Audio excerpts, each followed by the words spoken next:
How do you buy a new game?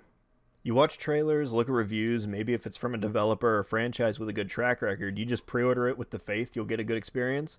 Those are all great things to do before spending your hard-earned money on something.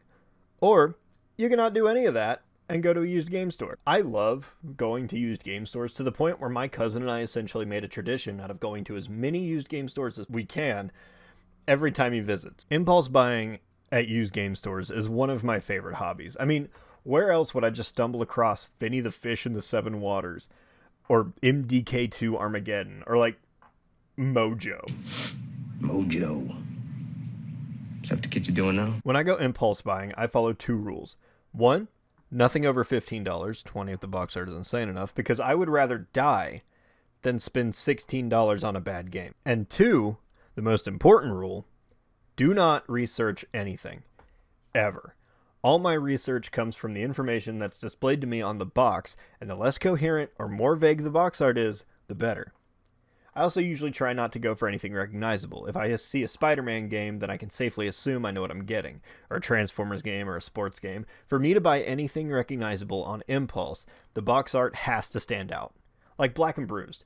This is clearly a cartoony boxing game, and normally I would just skip over it. But when I first laid my eyes on the box art, I said, this disgusts me, and I hate looking at it. So I bought it because I had a reaction, a deeply negative reaction, but still a reaction. It's the exact same reason I own Cats on Blu-ray. You know, I actually haven't played Black and Bruised yet. Let's check it out.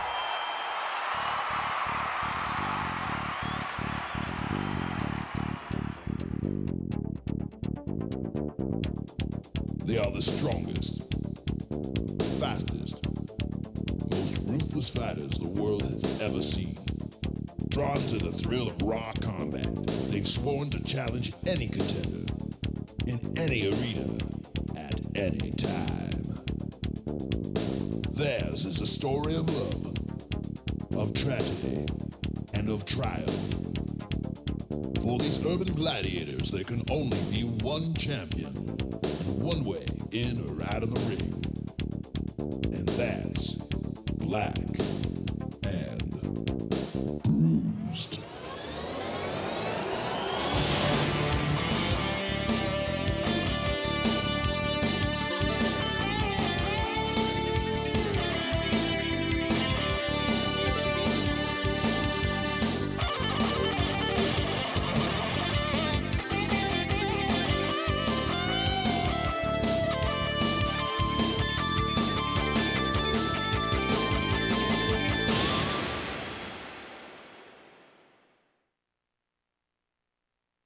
Oh. Boo all you want, I'm still gonna win.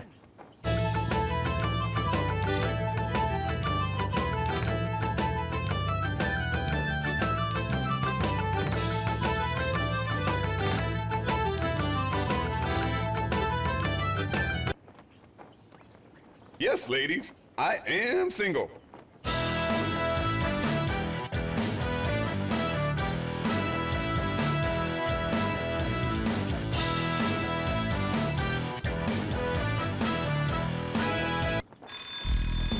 Oh.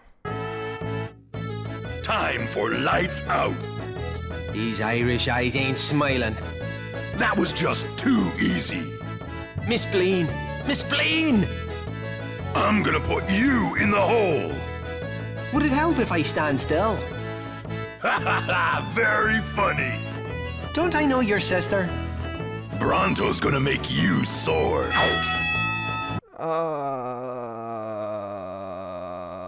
Yeah, let's not do that, actually. Okay, that one was bad. But that's part of the fun of it. It's like playing the lottery. You go in, spend more than you're probably planning to, play the games, then find out you have like 3 winners and a stack of 10.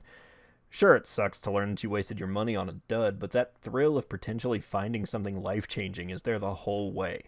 Like the same day I bought Black and Bruised, I bought MDK2 Armageddon, a game I had never heard anyone speak a word about and would never have learned about otherwise, and now I desperately want the franchise to make a comeback. It doesn't even have to be a game. It could be a comic, an animated series, a DreamWorks movie, anything. I just want it to come back.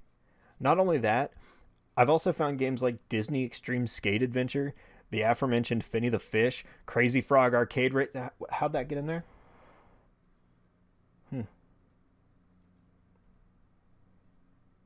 Anyway, the point is, I highly recommend going to your local game store and just impulse buying games based on box art alone.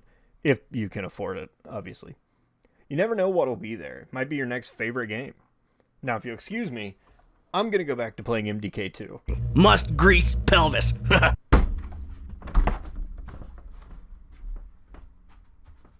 Somebody bring this back.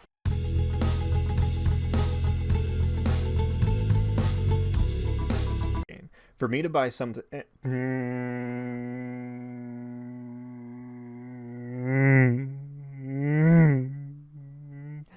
I was doing so well.